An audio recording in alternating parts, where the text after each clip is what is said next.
Hello दोस्तों, नमस्कार। RJ Hindi कहानी में आपका बहुत बहुत स्वागत है। दोस्तों, कहानी का पूरा आनंद लेने के लिए वीडियो को लास्ट तक देखें। अगर कहानी पसंद आए तो कृपया चैनल को जरूर सब्सक्राइब करें और वीडियो को लाइक करें। तो दोस्तों चलिए शुरू करते हैं। भीड़ को हार्न देती पीले रंग की कॉलेज बस आगे बढ़ती जा रही थी।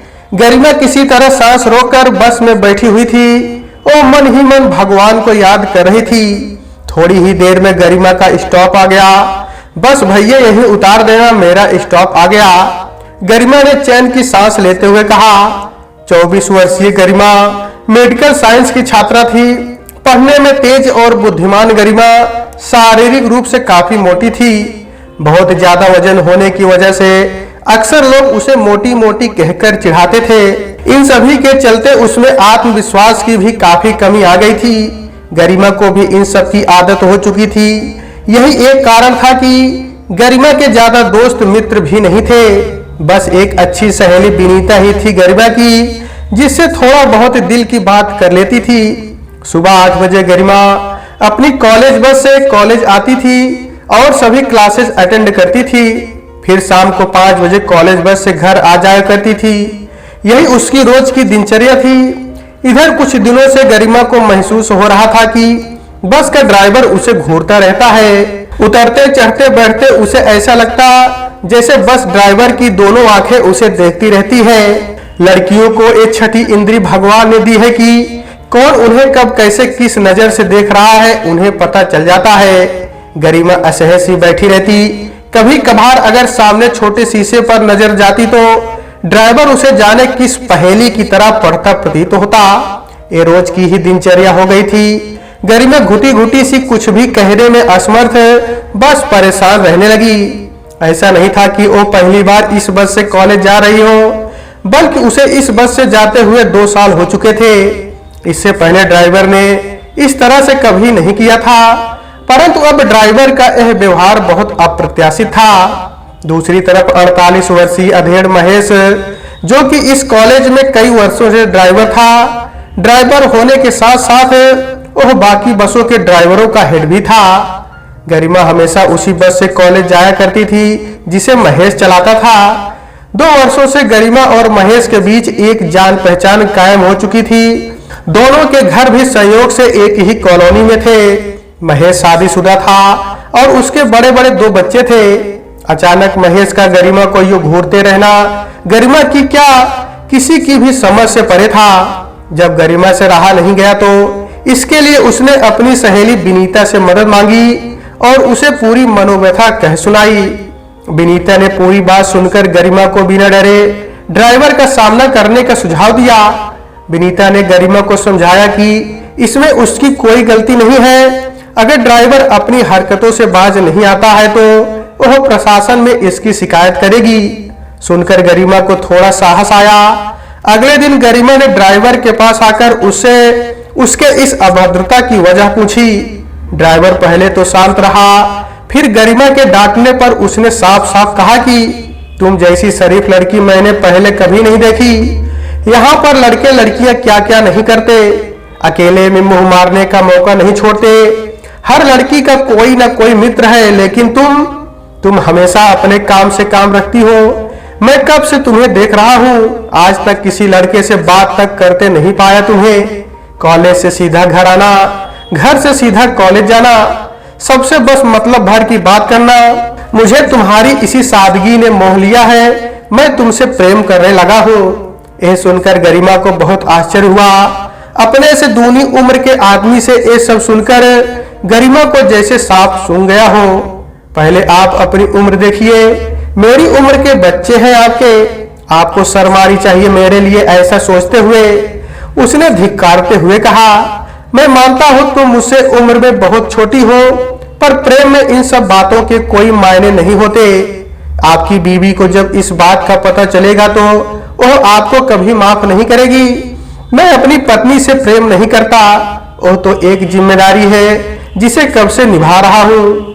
मेरे हृदय में बस अब तुम्हारी प्रतिमा है। तुम्हें जब भी देखता हूँ मेरे मन मंदिर में असंख्य राग बज उठते हैं। मेरा प्रेम निवेदन स्वीकार कर लो। महेश बोलते बोलते भावुक हो गया। उसने महेश को ध्यान से देखा, लंबा चौड़ा कद, गोरा रंग, सुदर्शन व्यक्तित्व, घनी मूछें। इतनी उम्र का होने के बाद भी उसके चेहरे पर आकर्षण कायम था। उसके बाद महेश ने क्या कहा, गरिमा को कुछ सुनाई नहीं दिया। वह चुपचाप वहां से निकल गई। घर आकर गरिमा सीधा अपने कमरे में घुस गई। उसे बार बार महेश की बातें याद आ रही थी। आज तक गरिमा की जिंदगी में कभी किसी पुरुष का आगमन नहीं हुआ था। यह सच था कि इस उम्र में हर लड़की की तरह गरिमा भी चाहती थी कि कोई उसकी जिंदगी में भी आए, उसे मान मनुहार करे, घुटनों के बल बैठकर उससे प्रेम निवेदन करे। वे रूठे तो कोई उसे मनाए, पर यह सब उसके लिए एक सपने की तरह था। उसके मोटी देह की वजह से प्रेम तो दूर की बात है, कोई लड़का उसका मित्र भी ना बन पाया था। जब लड़कों के ग्रुप के पास से निकलती तो अक्सर उसे दबी हंसी ठठोली सुनाई पड़ती, पर उसे इन सब की आदत हो चुकी थी और उसने किसी से भी कोई उम्मीद रखना बंद कर दिया था। हाँ, उसे प्रतीक्षा थी एक हमसफर की, पर वो हमसफर उसका हम उम्र हो, ना कि उसे दोगुनी उम्र का कोई अधेड़।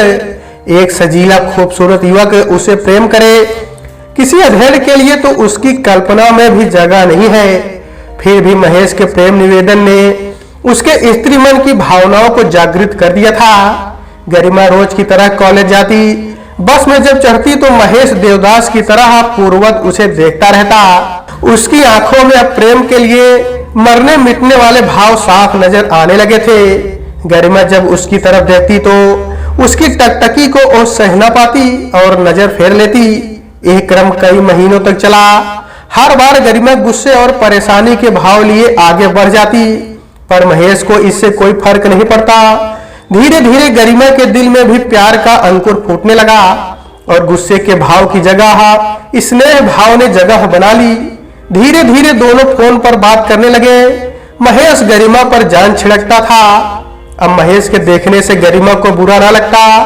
गरिमा एक मृग तृष्णा के पीछे भाग रही थी जो उसके भविष्य को संकट में डाल सकता था, परंतु उसे महेश की आंखों में दिखते उस प्यार के आगे अपने भविष्य की भी चिंता ना रही थी। वो महेश के असीम प्यार के आगे खुद को रोक ना सकी। गरिमा कॉलेज से आकर महेश को मैसेज करती, दोनों देर तक फोन में चैटिंग करते। गरिमा सबसे छुपकर महेश को कॉल करती। महेश उसे प्यार से बुलाता, वो रूठती तो उसे मनाता, उससे प्यार भरी बातें करता, उसे दूर से ही अपना सामीप्य महसूस कराता। वो अपना अच्छा बुरा सोचे बिना एक अधेड़ व्यक्ति के प्रेम में डूब चुकी थी। दिन बीतते रहे, दोनों ही एकांत में समय बिताने को बेचैन थे और वो मौका उन्हें जल्दी मिल भी गया। एक दिन कॉलेज की तरफ से मेडिकल के फाइनल ईयर के छात्रों का एक टूर गया। टूर के लिए हर छात्र से पहले ही 5,000 रुपए ले लिए गए थे। टूर एक सप्ताह के लिए था और छात्रों के लिए 6 दिन वहीं होटल में रहने की और खाने पीने की व्यवस्था थी। कॉलेज की तरफ से महेश को 2 बसें ले जाने का आदेश था। यूं गरिमा टूर वगैरह में कोई दिलचस्पी नहीं रखती थी, लेकिन महेश के सामीप्य पाने के लिए वह जाने के लिए तैयार हो गई। नियत समय पर बसों में बैठकर सभी छात्र टूर के लिए प्रस्थान कर गए। जो प्रेमी युगल थे वो तो कब से इस टूर की प्रतीक्षा कर रहे थे। हाथों में हाथ डालकर सभी अपने साथ का आनंद उठाते हुए गंतव्य को जा रहे थे।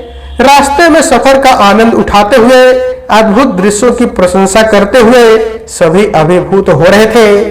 रास्ते में चाय पानी के लिए बस रुकी तो सबने वहां रुककर खाना खाया और खूब सारी सेल्फी ली। घंटों बाद जब सब होटल पहुंचे तो काफी थके हुए थे। सभी लड़कों को 4 कमरे और लड़कियों को 3 कमरे मिले थे।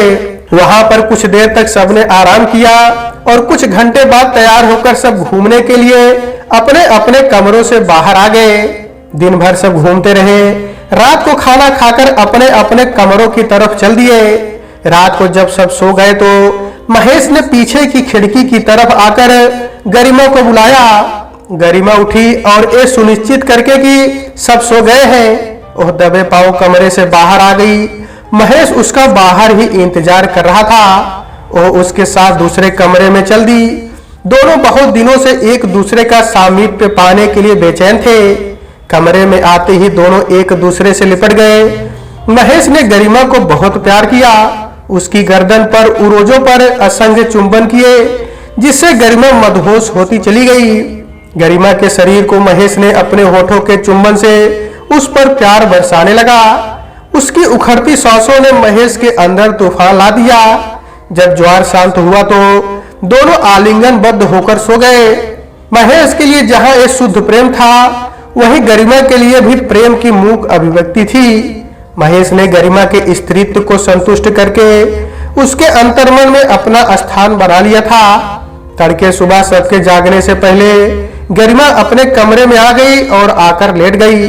किसी ने पूछा कि ओह कहाँ गई, तो उसने तुरंत बहाना बनाकर उत्तर दिया कि ओह घूमने गई थी।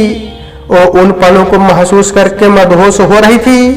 कुछ घंटों बाद ही सब तैयार होकर नाश्ता करके अपने अगले गंतव्य को जाने लगे। महेश चाहता था कि गरिमा हर रात उसके साथ हो, पर गरिमा ने उस खतरे की आशंका के चलते उसे मना कर दिया। महेश स्थिति को समझता था, अतः मान गया। धीरे धीरे 7 दिन बीत गए और वापस जाने का वक्त आ गया। वक्त बीतता रहा, कॉल और मैसेज में बातें अनवरत जारी थी। इधर महेश में आया बदलाव उसकी पत्नी मीना से छुपा नहीं रह सका। मीना एक चतुर और तेज तर्रार औरत थी। वो काफी दिनों से महेश पर नजर रख रही थी। एक दिन महेश बाथरूम में नहा रहा था और उसके फोन में लगातार मैसेज आ रहे थे, जिससे मीना को कुछ शक हुआ। फोन में आए गरिमा के सभी मैसेज मीना ने पढ़ लिए। हर मैसेज पढ़ने के बाद मीना के चेहरे के भाव तेजी से बदलने लगे। भवें तन गई। इधर महेश की ओर से कोई उत्तर ना पाकर गरिमा ने कुछ मैसेज और भेजे, जो सब मीना ने पढ़ लिए। मीना ने अपनी चालाकी का परिचय देते हुए उसके फोन से गरिमा का नंबर निकाल लिया। काफी देर हो जाने पर कोई उत्तर ना मिलने पर गरिमा ने कॉल लगा दी। कॉल सुनकर जब महेश बाहर आया तो मीना के हाथ में अपना फोन देखकर सकपका गया। वो अपना फोन उसे छीनने लगा तो मीना जोर से चिल्लाई, कौन है ये गरिमा? क्या रिश्ता है तुम्हारा इससे? कोई नहीं, बस वो दोस्त है। झूठ मत बोलो, इस तरह के मैसेज भेजे जाते हैं दोस्त को। देखो मुझे मेरा फोन दे दो। तुम कुछ नहीं जानती। बिल्कुल नहीं, इसको तो मैं बताऊंगी कैसे दूसरे के पति को परेशान करते हैं। तुम ऐसा कुछ भी नहीं करोगी। मेरा फोन दो वापस मुझे और अपने काम से काम रखो। ये कहकर महेश ने अपना फोन मीना से छीन लिया और चला गया। मेरी पीठ पीछे ये सब चल रहा है, छोड़ूंगी नहीं मैं तुम दोनों को। कल तक पता चल जाएगा तुम्हें भी और तुम्हारी उस दोस्त को भी। कहकर मीना के चेहरे पर बेतहाशा गुस्से के भाव आ गए। अब महेश सतर्क हो चुका था। उसने गरिमा को आगाह करने के लिए फोन मिलाया, पर गरिमा ने गुस्से में अपना फोन ऑफ कर लिया था। महेश बार बार कॉल करता रहा, पर हर बार उसका फोन ऑफ आता रहा। इधर मीना ने गरिमा को सबक सिखाने की ठान ली थी।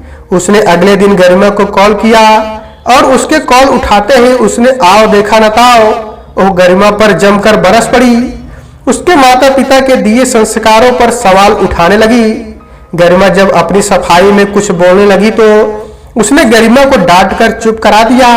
उसने गरिमा को धमकी दी कि वो उसके पति से संबंध रखने के आरोप में उसे हर जगह बदनाम कर देगी, उसे कोर्ट कचहरी तक घसीटेगी। उसने कहा कि उसने वो सारे मैसेजेस सबूत के तौर पर सेव कर लिए हैं जो गरिमा ने महेश को भेजे हैं, जिन्हें वह उसके खिलाफ इस्तेमाल करेगी। यह सब सुनकर गरिमा को काटो तो खून नहीं वाली स्थिति हो गई। गरिमा की जबान जैसे डर के मारे तालू से ही चिपक गई। वो कुछ कह पाती उससे पहले ही मीना ने फोन पटक दिया। समाज में बदनाम होने की कल्पना भी गरिमा के लिए असहनीय थी। उसके माथे पर पसीने की बूंदें उभर आई। इसका भूत कहीं नीचे दब चुका था। अब बस अपनी इज्जत बचाने का रास्ता निकालना था। इतने में महेश का कॉल आया। गरिमा ने उसे मीना के कॉल के बारे में सब कुछ बता दिया और उससे मदद मांगी। महेश ने उसे विवशता जाहिर करते हुए कहा कि मीना बहुत शातिर औरत है, वह जो ठान लेती है करके रहती है। फिर भी वो उसे ऐसा करने से रोकने की कोशिश करेगा और वो कुछ दिन उसे फोन नहीं करेगा, ना ही वो उसे फोन करे। कहकर उसने फोन काट दिया। शायद महेश पर से भी प्रेम का भूत उतर चुका था। गरिमा नीचे गिरकर जार जार रोने लगी। उसकी मृत तृष्णा उससे इस मोड़ पर ले आएगी, उसने सपने में भी नहीं सोचा था। दिमाग ने काम करना बंद कर दिया। वह अपने माता पिता की नजरें अपनी वजह से झुकते हुए नहीं देख सकती थी। अब उसे एक ही रास्ता दिखाई दे रहा था, खुद को मौत के गले लगाना। वो कुछ सोचकर बाजार गई और एक मेडिकल शॉप से नींद की गोलियां ले आई। अभी वो गोलियां खाने ही वाली थी कि तभी विनीता का कॉल आ गया। विनीता ने उससे शॉपिंग पर जाने के लिए पूछा तो गरिमा ने मना कर दिया। विनीता एक समझदार लड़की थी, साथ ही वो गरिमा को बहुत अच्छे से जानती थी। वो उसकी आवाज से ही महसूस कर गई कि ये लड़की किसी परेशानी में है। विनीता ने जब पूछा तो वो तबीयत खराब होने का बहाना बनाकर टालने लगी, लेकिन विनीता कहाँ मानने वाली थी। वो गरिमा के घर आ गई। गरिमा के घर पहुंचने पर जब उसने उसकी सूजी हुई आंखें और पास में पड़ी नींद की गोलियां देखी तो उसके पैरों तले जमीन खिसक गई। उसने कसम देकर गरिमा से सारा माजरा जानना चाहा। आखिर गरिमा को अपनी सबसे प्रिय सहेली को मजबूरन महेश और अपनी पूरी बात बतानी पड़ी, जिसे सुनकर विनीता आश्चर्यचकित रह गई। पहले तो विनीता ने गरिमा को बहुत धिक्कारा, लेकिन जब उसकी हालत देखी तो उसे अपनी दोस्त पर दया गई। उसने थोड़ी देर कुछ सोचा, फिर मीना का नंबर गरिमा से लिया और मीना को फोन लगाया। उसने गरिमा बनकर उससे अपने किए की माफी मांगी। पहले तो मीना को यकीन नहीं हुआ कि वही गरिमा है, क्योंकि उसने उससे पहले बात कर रखी थी। लेकिन विनीता के बार बार कहने पर उसने उसे गरिमा समझकर धमकाना शुरू कर दिया। अब बॉल विनीता की तरफ थी, उसे पता था उसे क्या करना है। उसने मीना से विनम्रता से माफी मांगने का उपक्रम किया। साथ ही उसने एक कम उम्र की लड़की को गुमराह करने का आरोप महेश के मत्थे मर दिया, जो कि सच था। मीना को उलझते देख उसने कहना जारी रखा और भविष्य में ऐसा कुछ भी भूल से भी ना दोहराने का वायदा उससे किया। मीना ने शांत रहकर उसे सुना, फिर उसे एक आखिरी मौका देकर छोड़ दिया। विनीता ने गरिमा को जब ये बताया तो उसने चैन की सांस ली। उसके चेहरे की खोई रौनक वापस आ गई, आंखों से खुशी के आंसू बहने लगे। गरिमा ने इस मुसीबत से बचाने के लिए विनीता का धन्यवाद किया और महेश का फोन नंबर अपने फोन से हमेशा के लिए मिटा दिया और भविष्य में उससे किसी भी तरह का संपर्क न रखने की कसम खा ली। आज वो एक बहुत बड़े दलदल में गिरने से बची थी, जिसमें उसकी दोस्त उसके काम आई थी। उसने भगवान का भी धन्यवाद किया। थोड़ी देर बाद उसके फोन पर एक अनजान नंबर से कॉल आने लगी। एक ऐप से पता किया तो ये महेश का नंबर था। उसने तुरंत उस नंबर को ब्लॉक लिस्ट में डाल दिया। दोस्तों, एक कहानी सिर्फ एक गरिमा की नहीं है, कई ऐसी गरिमाएं हैं जो प्यार मोहब्बत के चक्कर में पड़कर अपना सब कुछ गंवा डालती है। ये एक ऐसी मृत तृष्णा है जो पहले पहल खूबसूरत लगती है, बाद में भयावह हो जाती है। अपना अच्छा बुरा आपके सिवा कोई और नहीं समझ सकता है और जरूरी नहीं कि हर किसी को विनीता जैसी मित्र मिले। तो दोस्तों, आज के वीडियो में बस इतना ही। कहानी आपको कैसी लगी कमेंट बॉक्स में जरूर बताइएगा। अगर कहानी पसंद आई है तो कृपया चैनल को जरूर सब्सक्राइब करें और वीडियो को लाइक करें। तो दोस्तों, आपसे फिर मिलते हैं अगले वीडियो में, तब तक के लिए नमस्कार।